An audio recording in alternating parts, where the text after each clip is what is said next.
Tondi lisusu nzambe tata na nkolo na misusu masiya mpo na ntango kitoko nkolo apesi biso mpo tokontinue malakisi na biso tobandaki mokolo alobi comme sujet oyo tozali koyekola comment combattre la pauvreté. Alors comment combattre la pauvreté? Tolobaki ete texte na biso clé ezali na Genèse chapitre nango 8 verset 22. Kuna Bible zotelisa biso ete aussi longtemps que la terre subsiste, les lois de la semaille et de la moisson ne cesseront point. Alors, lobi tomeka mwa moke kolobela ete la pauvreté ezali étatée, mais ezali une situation qui n'est même pas permanente. Donc, mutu moko te aza condamné atika la pauvre libela.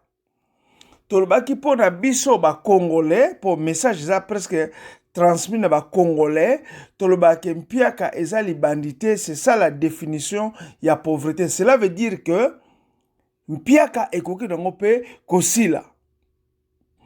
Donc nalingi to comprendre eloko moko tata pe mama, nzambe aza contre ba riche te. Nzambe aza contre ba riche te. Peut-être eza na quelques passages ya écriture oyo bateyaki biso mabe yango tozo continuer ko interpréter ti lelo mabe oyo ka balobi que non heureux les pauvres en esprit, balobi bien en esprit, heureux le pauvre en esprit. Siko yo interpréter on ndenge na linko l'exalaire wana te pona yebisa yo kaka interprétation wana et linko lo baté so balobi les pauvres en esprit ezo combattre richesse tozo pekisa mutu azala riche te.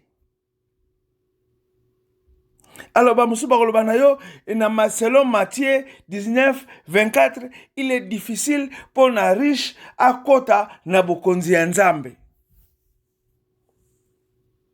Ah biloko mukilo te biso te biso biloko mukilo te biso kaka lola na ye biso peke nzambe pa ko sepela te yo kende na lola sans sepela na biloko eza na se. Mokolo mosusu moko bayekola tuni Yesu. Totiki batata, totiki ba mama, totiki nyonso tolandi yo. Tolingi toyeba sor na biso za nini. Alobi lokola botiki nyonso bolandi ngai sor na bino eza oyo. Boko sepela nanu awa. Na se awa boko sepela. Et puis nanda kwa tata nanga na lola na bokonzi nanga pe boko sepela. Donc ko soko sepeli na sete en tout cas ndeko za pasi. Nzamba za na sengo na yote. Tika na biso nzamba sepela kate nengo yo zanga. Nzamba sepela kate nengo za sans activité. Mokolo mususu Bible zotalisa biso ete tata moko abimi na tongo po aluka bata misala basala na musala na ye. Abimi na 3 heures a engagé bateau. Abimi na 6 heures a engagé bateau. Abimi na 9 heures a engagé bateau. Et puis, tango abimi na 11 heures le susu, akuti tata moko na libanda atuni ye me yo fandi awozo sala eloko te po na nini. Alobi po muta ko engagé nga azata lobi yaka osala nilanga nanga tata wana saleka 1 heure ya pamba 12 heures tango beti bazui salaire ndenge moko bato bayaka avant balobi me ndenge nini biso to yaka avant na ye muta ye retard opesi biso salaire ndenge mo lobi nga moko naza patron na kosa na mbongo nanga nyoso nalingi natali soka ke nzamba sepelaka te ndongo salaka eloko te. Et puis nengo sala ke loko te za faute ya nzambe te za faute na yo parce que yo lingi na yo te. Nzambe ate ba principe na ye na Matthieu 7:7 oya ko luka akozwa. Oya ko beta ba ko fungulela ye oya ko senga ba ko pesa ye. Mais pona nini yo sala ke loko te. Donc yo se focalisaka na ba version ya ba pauvre. Ah, na like 16 19 à 31, Bible zotal sabiso kuna Lazare, pauvre Lazare na riche tango bakufaki Lazare ake na makola Abraham afandi riche kuna esika pasi. Alors yuzo so ba verset wana sepela nango nga sepela nango te. Pour justifier ki bobola na yo olinko lukate. Nandimi peteke na ki bobola no komona nzambe. Nazo croire petrote. Eza na makambo mingi ezo chaper na connaissance na yo. Soko tali Bible na yo, omona mokanda ya roi, ezalaki na mama moko akelela mosala nzambe. Alors mosala nzambe, situation na nga ndenge na sala ngwawa, na situation ya mabe. Mubali na nga azalaki mosali na nzambe, bien réputé, et puis azalaki kobanga nzambe makasi. Mais malheureusement, akufi, atiki ngana nyongo na bana maboko pamba. Alors, kolo nyongo aye kosenga nyongo, na sa nango taloba lingazo bana na nga mibale, bakende bakoma baumbu na ye. Tata mosali na nzambe, abanga nzambe, makufi atiki banyongo. Tata pe mama, eza mabe. To linga richesse. Soko lingi richesse, richesse ekoya. Soko yini yango, richesse pe ekokima yo. Tika nzamba selisa yo o comprendre be écriture. Bible lobi na biso, Isaac sema dans le pays. Lelo yo, soki tolobi la richesse, ndenge ni mutako koma riche, pour sujet na biso ya lelo, thème na biso ya li, ndenge ni combattre pauvreté, mais sujet na biso ya lelo ezali, ndenge ni mutako koma riche. Lobi toko suki sa, ndenge ni mutako koma pauvre, soko lingo koma pauvre, lobi na ko aider yo.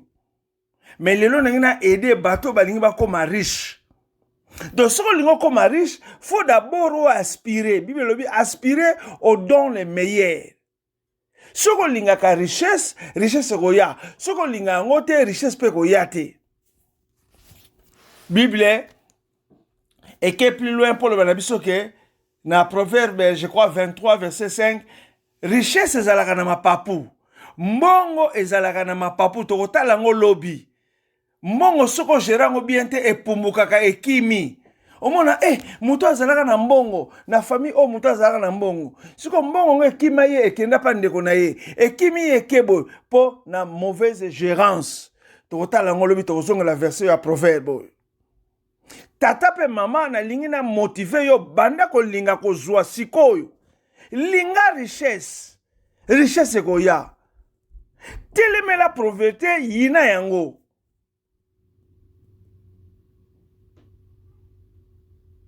Alors, bato akala nyonso basali na nzambe. Au départ, tango nzambe akelaki mutu atie na jardin pour à cultiver jardin, pour à garder jardin selon, je crois, Genèse chapitre 2 verset 15.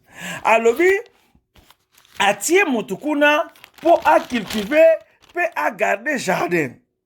L'Éternel Dieu prit l'homme et le plaça dans le jardin d'Éden pour le cultiver et pour le garder. Nzamba keli mutu atie na jardin po asala bilanga pe abate la bilanga.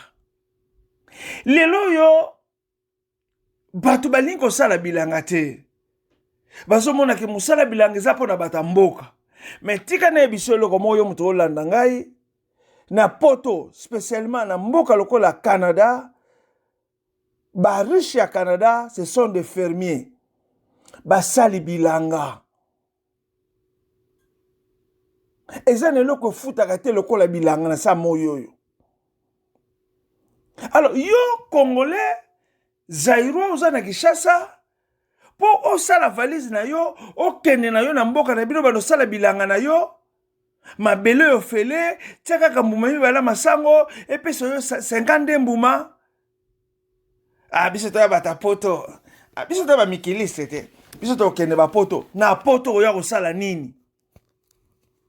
Bible lobi soki mutu azokokima mbango na cheval te na makolo pa okokima te. Soki kuna ozokoka te na poto pa okoka te. Alors tika nzambe asalisa yo nalingi na panza bongo na yo. Obano mona ndenge mususu olinga mbongo. Olinga bozui. Po bozui eyela yo. Alors, Bible ezotalisa biso Isaac aloni, tango aloni, a commis riche, a commis de plus en plus riche. Alors, si ko pona biso, bato yo, to boy ko sala bilanga. Na biso loko moko ya ba président ya Nigeria alongwa komo na ye Olusegun Obasanjo, tata wana za na ferme na ye ekotelaka ye $250,000 par mois. $250,000 par mois. $10 te, $100 te, 1000 te, $250,000 par mois. Bilanga. Alors, biso siko lokola to bona biso kosala bilanga, tika na sunga yo, n'explique yo ndenge nini ko kosala pour koma riche. Alors, le seul moyen ko sala pour koma riche ezali kopesa. Oyebi loi ya kopesa bandoki bakoki jamais kokanga yo. C'est vrai bandoki na famille bakanga bio okoka kosala boyete okozongisa boyete, mais Bible lobi na biso na Luc chapitre nango 6 verset 38, pesa ekopesa mela yo. Awe za likambo ya chrétien te, awe za likambo mupakanu te. Bible lobi pesa ekopesa mela yo. Nzambe bakangake na maloba na ye, pesa ekopesa mela yo. Sokotali na 2 Corinthiens chapitre 9 verset 6, celui qui arrose sera arrosé. Pardon, babi plutôt na 2 Corinthiens 9 6, celui qui sème paix moissonnera paix. 2 Corinthiens 9, 6, celui qui sème paix moissonnera paix. Mutu alonaka muke, azuaka pe muke. Soki nga na memaki mbuma mibale ya masango pona lona, na koki jamais ko espérer ko buka, ko kokana na mutu ya memaki dimbuma masango. C'est ça la différence. Oya semaka muke, abuka ka muke. Proverbe 11, verset 15, celui qui arrose, il sera lui-même arrosé. Donc, oya pesaka, bako zongisela ye, bako pesa ye. Na lingi, to keneno na ba base oyo. Respecter ba principe. Ba principe nazo pesa yo, eza pasi po na respecter ngo. Même biso bato tozo le baketo so basel na nzambe, to kuya ka souvent na piège oyo. Nini nelinga loba. Tango zwi mbongo na yo na musala, bafuti yo $100, kamata $10, kanga motema, pesa tata nzambe.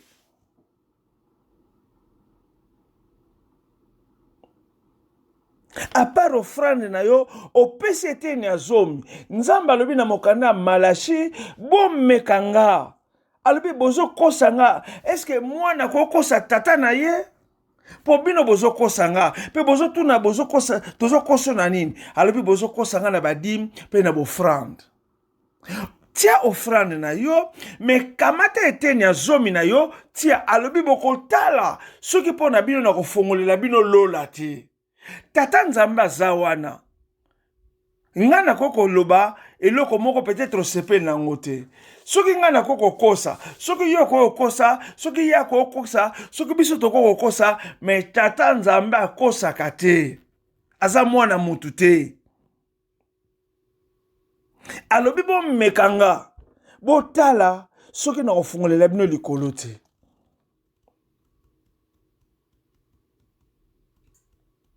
Tala, oza na possibilité de faire la bilanga te. Oza fonctionnaire à l'État. Topote kaka na wenze. Na hibite activité ni no salaka. Zwa eteni ya zomi na yo nga naza ko encourager yo. Pesa pa etata nzambe. Ako komisa yo muta makasi. likolo ekofungola mpo na yo alobi na komenase bato bamenasaka bino ndeko na nga mo bandoki ya mike tokozala na bango na famille soki olingi bazala menase pa yawe banda kopesa dimi na yo nzambe azoprometre yo akomenase bato bamenasaka yo bato nyonso bayibaka bozwi na yo bato nyonso batindelaka mipepe mabe alobi akozwa bango en charge koyebisanga te koyokaki te non nakotindi yokanisi eloko nyonso ozela na ye biso sala biso kisi na biso yango wana pesa ekopesamela yo salisa bakosalisa yo non tanga Malachi tango mona eloko nini nzambe azoloba kuna alobi na komenase bato oyo bamenasaka yo bato oyo bazozwa bozwi na yo wana nga na komenase bango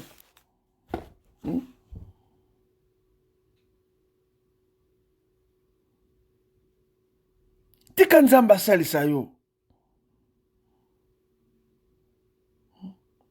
tala na Malachi 3 obandi à partir verset 7 nzambe azopesa bapromese non okokoko non mais pauvreté batindika yango na prière te nazokenda kosukisa yo moto olingi okoma riche pauvreté babengana yango na orabababababakabababa te ekende te okobeta balangue nyonso oyo yebi mais pauvreté ekotelemaka wana ezotala yo babenganaka demo ya pauvreté na mbongo oza koatake ye ozopesa azokima tia kotika yo tika na yo kosala na bengani minimo nyonso ya pauvreté na kombo na yesu atala babi o bolole eske ayebi maloba na nga oyo tala bato oyo nanga nazokomprendre bango te donc nalobi bien nazosukisa babenganaka demo ya mbongo pardon ya pauvreté na mbongo na prière te baokende te c'est impossible seul moyen kobengana bademo wana esengelo yekola kopesa po epesamela yo Bible elobi na biso mpona kosukisa na Acte chapitre 20 verset 35 esengo ya kopesa eleki ya kozwa pesa ekopesamela yo esengo ya kopesa eleki ya kozwa yo lingaka bapesa yo me yo kabaka te yango nokangama elongi ekangama nzoto ekangama vie ekangama molimo ekangama yo moto okangama makambo nyonso ekangama non ndenge kaka kokobengana bademo wana apesa tala te tika nzambe asalisa yo nzambe apambola yo mpona ntango kitoko opesi oyekoli ke nzambe alingaka bapauvre te asepelaka na bapauvre te donc naloba te ke alingaka bango te me nzambe asepelaka te bana ne bazala pauvre donc eta ya pauvreté esepelisaka mpe nzambe te alingi tozwa na eta wana yango abi meka ye otala so akofungola likolo te mpo na yo abi mpo na yo na komenase bato oyo nyonso bamenasaka yo non okozangaka te ozala moto esengo tika nzambe apambola yo tokosukisa mateya na biso lobi yo moto otelemeli mateya lelo lobi nakolakisa lobi soki olingi okoma pauvre malamu ndenge nini okosala tika kameme nzambe apambola yo